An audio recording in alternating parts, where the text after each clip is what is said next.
yang kita rasakan dari agama, yang sudah kita alami dari perjalanan kita beragama, secara konkret efeknya dalam diri kita antara lain ini.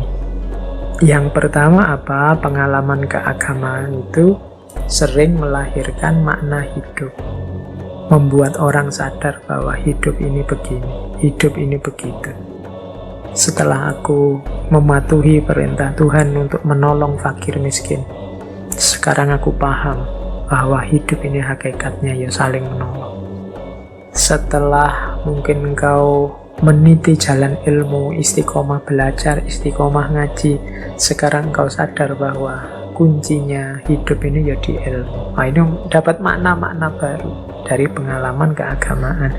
Setelah aku rajin puasa, sekarang aku sadar bahwa manusia itu semakin kuat menahan diri, semakin mampu berpuasa, semakin dia tenang menghadapi dinamika hidup yang tidak jelas. Nah, ini dapat makna-makna.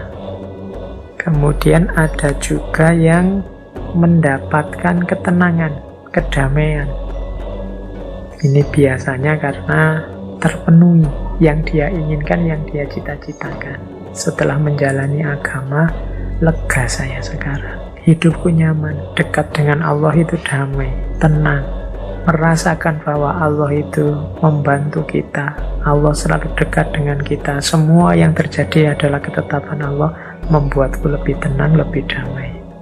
Nah, ini buahnya pengalaman agama. Ada juga yang lebih aktif buahnya, yaitu apa? Rasa berdaya, atau di situ saya pakai kalimat keampuhan diri. Jadi rasa bahwa semakin semangat aku sekarang menjalani hidup, semakin kuat aku menanggung derita setelah menjalankan tuntunan agama. Semakin tidak penting menurutku dunia ini kan membuat orang tambah tangguh. Nah, ini efek pengalaman agama. Kemudian ada kalanya juga pengalaman agama itu jadi katarsis. Katarsis itu kadang disebut juga eskapisme, pelarian. Jadi jalan keluar. Kalau sumpek, kalau hidupmu sudah buntu semua, larilah ke Allah. Jalan keluar satu-satunya adalah dekat dengan Allah, alam. Jadi pengalaman agama jadi jalan keluar, jalan pembersihan diri, jalan pembebasan dari segala keterkungkungan, dari segala masalah. Itu aspek katarsis. Dan ada juga yang efek formal, yaitu pemenuhan idealisme. Setiap orang kan punya ideal-ideal. Bagi yang beragama, pasti dia punya ideal-ideal beragama. Maka menjalani agama dan mengalami agama itu ada unsur pemenuhan ideal ini. Menurutku orang beragama yang baik itu A, B, C, D, E. Nah, ketika dia menjalaninya dan mengalaminya, maka ada kelegaan luar biasa, dia sudah bisa memenuhi idealismenya. Ini nanti juga akan jadi sumber ketenangan, kedamaian. Hasil dari pengalaman beragama. Jadi ternyata setelah mengalami agama ada beberapa efek. Kalau ini saya menyebutnya efek pragmatisnya, efek untuk hidup di dunianya.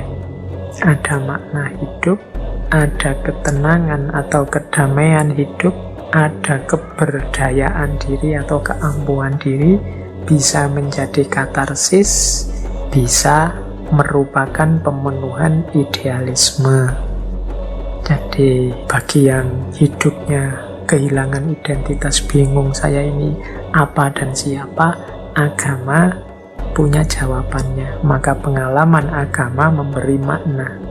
Bagi yang hidupnya chaos, kacau, tidak karu-karuan, agama menawarkan ketenangan, kedamaian.